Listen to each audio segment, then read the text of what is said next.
Hello everyone, स्वागत करते हैं आपका अपने यूट्यूब चैनल कोड कर लो पर। आज सोल्व करेंगे जेएफजी की प्रॉब्लम ऑफ द डे। ठीक है, तो मीडियम लेवल की अपने पास प्रॉब्लम है। सबसे पहले प्रॉब्लम स्टेटमेंट पढ़ेंगे, फिर उसके प्रोज देखेंगे, उसको करेंगे अपना दोनों लैंग्वेज में, कोड सी प्लस प्लस में भी और जावा में भी। ठीक है जी। तो स्टेटमेंट देखते हैं अपने पास क्या कह रही है। Given string S of length and, ठीक है, फाइंड ऑल द पॉसिबल सब sequences of the string S in lexicographically sorted order. इसका मतलब जितनी भी हमारे पास सब सीक्वेंस आएंगी ना, उन्हें हमें क्या करना है, सिंपल सॉर्टेड ऑर्डर में भेजना है। तो वो लास्ट में हम सॉर्ट करके भेज देंगे। ठीक है, सबसे पहले जो अपना मेन काम है वो क्या है भाई, फाइंड ऑल द पॉसिबल सब सीक्वेंस ऑफ द स्ट्रिंग। ठीक है, अब सबसे पहले ये चीज देख लेते हैं। इन्होंने वैसे डुप्लीकेसी का तो ऊपर कुछ कहा नहीं हुआ है कि डुप्लीकेसी आ सकती है या नहीं।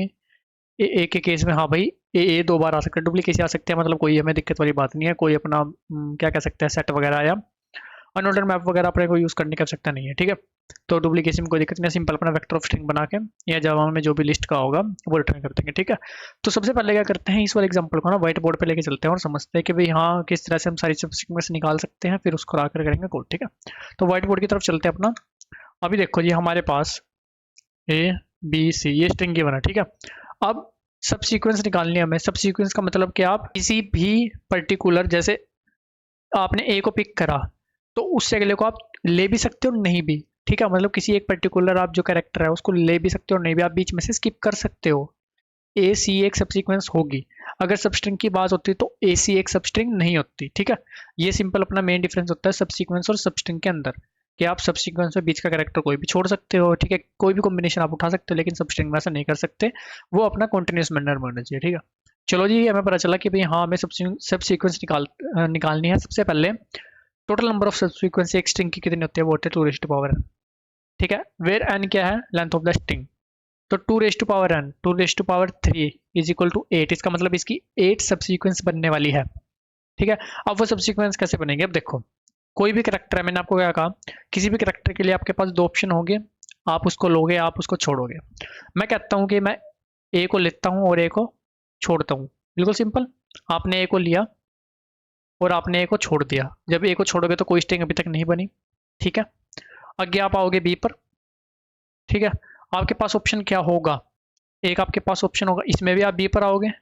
इसमें आप क्या करोगे, बी को एक बार लोगे, एक बार बी को उसके साथ नहीं लोगे। सिमिलरली जो खाली वाली है उस केस में, क्योंकि आपकी दो कॉल हो चुके हैं ना, एक कॉल ये हो चुकी है, एक कॉल आपकी ये हो चुकी है, एक बार बी पर आप इसमें भी आओगे और बी पर इस वाली कॉल में भी आओगे। ठीक है, तो जब आप इस वाली कॉल में बी पर आए, उसमें हमने देख लिया, एक बार ले लिया और एक बार छोड़ दिया बी को। लेकिन जब आप दूसरे वाली कॉल में बी पर आओगे, उस पर भी आपके पास दो केस होंगे, एक बार आप लोगे उसको। ठीक है, यहाँ पर अभी तक कोई स्ट्रिंग नहीं बनी, लेकिन आप क्या करोगे, एक बार बी को ले लोगे। ठीक है, उसके आगे तो कुछ नहीं होगा, क्योंकि पहले तो अपनी स्ट्रिंग खाली थी, और एक बार बी को नहीं लोगे, नहीं लोगे तो वो खाली की खाली चलती रहेगी, बिल्कुल सिंपल। फिर आपकी बारी आएगी किसकी, सी की।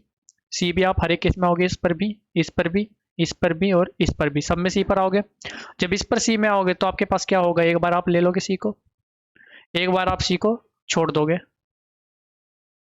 सिमिलरली यहाँ पर आप एक बार सी को ले लोगे, एक बार छोड़ दोगे।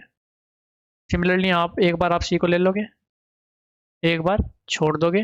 सिमिलरली यहाँ एक बार आप सी को ले लोगे, एक बार छोड़ दोगे। ये हो गया आपकी एम्प्टी स्ट्रिंग। ठीक है, अब आप काउंट करो, 1 2 3 4 5 6 7 8। 8 बन गई, 8 कहा था।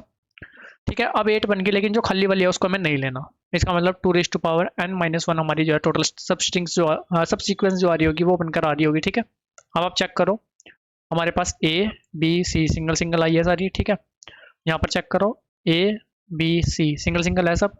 फिर A B A C B C, A B A C B C and एक ए बी सी, जो कि ए डी। बिल्कुल सिंपल। अपने को क्या समझ में आया, किसी भी पर्टिकुलर इंडेक्स पर हम आते हैं, दो ऑप्शन होंगे, एक बार उसको लेकर कॉल कर दो, एक बार उसको छोड़कर कॉल कर दो। ठीक है, और जब आप फाइनली लास्ट में आ जाओगे तो कोई एक वेक्टर बनाओ, उसमें सारा सौदा उठा के पुट कर दो।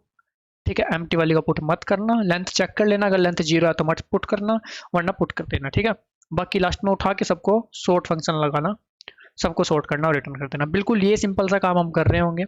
ठीक है, इससे ज़्यादा कोई फालतू काम हम नहीं कर रहे होंगे, और इसकी टाइम और स्पेस कम्प्लेक्सिटी क्या आएगी।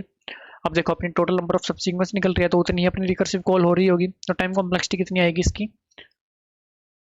सबसे पहले तो of 2 raise to power n, जो कि आ रही होगी total number of sub string निकालने के लिए, बिल्कुल सिंपल। प्लस अब उसके बाद आप क्या कर रहे होंगे, आप total number of sub string जो आपकी बनकर, सब सीक्वेंस जो आपकी बनकर आई है, सब स्ट्रिंग बोल रहा हूँ बार बार, सब सीक्वेंस जो आपकी बनकर आई है उनको सॉर्ट भी तो करोगे, ठीक है। तो वो 2n log 2n, बिल्कुल सिंपल, ठीक है। और अगर स्पेस की बात करें, अब देखो 2n आपकी सब सीक्वेंस आ रही होगी, और ऐसी जैसे आपके पास A B C, A B B C, ये सारी वेरिएबल लेंथ में है, ठीक है। मैक्सिमम लेंथ कितनी हो सकती है किसी भी सब सीक्वेंस की, n। तो स्पेस कितना लग रहा होगा 2n को स्टोर करने के लिए, n क्रॉस 2n, ठीक है। ये रहेगा अपना स्पेस, ये रहेगी अपनी टाइम। तो जी अब करते हैं सिंपल इसको अपना C++ में कोड, ठीक है। तो कोड की तरफ चलते हैं। अब देखो जी, सबसे पहले हमें क्या करना है, यहाँ पर वेक्टर ऑफ स्ट्रिंग आंसर एक तो ये बन गई, ठीक है। एक हेल्प फंक्शन कॉल करेंगे जिसके अंदर एस पास करेंगे, साथ में इंडेक्स 0 पास करेंगे, आंसर पास करेंगे, और एक टेम्प स्ट्रिंग, ठीक है, खाली स्ट्रिंग पास कर देंगे जो हर एक सब सीक्वेंस को स्टोर करेगा। फिर इस वाली स्ट्रिंग को हम आंसर के अंदर पुट करेंगे, बिल्कुल सिंपल। रिटर्न कर देंगे RETURN, रिटर्न कर देंगे आंसर को। यहाँ पर आते हैं, हेल्प फंक्शन बनाते हैं, void help string as int index comma vector of string answer, then we have string temp, ठीक है। ठीक है जी, अगर ऐसा होता है कि इंडेक्स इक्वल इक्वल हो जाता है एच डॉट लेंथ के, मतलब सारी स्ट्रिंग ट्रेवर्स कर ली, चलो ठीक है। फिर अब चेक कर लो क्या टेम्प की अगर कुछ लेंथ है खाली वाली, क्योंकि हमें नहीं लेनी है, तो उसको क्या कर दो, आंसर में पुश बैक कर दो, ठीक है, टेम्प को, और रिटर्न कर जाओ, बिल्कुल सिंपल। अब आपके पास क्या ऑप्शन है कि आप जिस इंडेक्स पर हो, ठीक है, उस पर जो करेक्टर है उसको ले भी सकते हो, उसको छोड़ भी सकते हो। हम कहते हैं कि हमने छोड़ दिया उसको, ठीक है, हमने उसको छोड़ दिया जी। टेम्प ऐसा कैसे जा रहा है, उस करेक्टर को टेम्प में ऐड नहीं किया। फिर हम कहते हैं कि हमने उसको ले लिया जी, ठीक है। अब हमने उसको टेम्प में ऐड भी कर दिया, एक कॉल उसको टेम्प में ऐड करने के बाद तब कर देंगे, बिल्कुल सिंपल। यहाँ पर आए, आंसर बन चुका है, तो हम सिंपल क्या करेंगे, sort answer dot begin, BGIN begin answer dot and, ठीक है, सिंपल सॉर्ट कर दिया।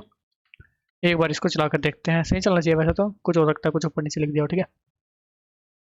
चलो जी सही चल रहा है, एक बार सबमिट करते हैं इसको। ठीक है जी, सेम पैटर्न में जावा कोड लिखा है वो भी आपको एक्सप्लेन करता हूँ, एक बार ये सबमिट हो जाए अपना। ये बार सबमिट, चलते हैं जावा कोड की तरफ। ठीक है, यहाँ पर सिंपल हमें क्या करना है जी, लिस्ट रिटर्न करनी है, बना ली भाई लिस्ट, ठीक है। अब स्ट्रिंग बिल्डर क्यों बनाए, क्योंकि स्ट्रिंग यहाँ पे टाइम कॉम्प्लेक्सिटी ज़्यादा लेती है भाई। स्ट्रिंग में जैसे यहाँ पर करेक्टर ऐड करते हैं ना, तो वो ज़्यादा लेती है, तो हमने क्या स्ट्रिंग बिल्डर बना लिया सिंपल। हेल्प फंक्शन कॉल करी, उसके अंदर मेरी स्ट्रिंग, इंडेक्स, लिस्ट, जो भी मेरा आंसर होगा वो, और साथ में जो भी मेरी एक स्ट्रिंग बिल्डर बनती चलेगी वो।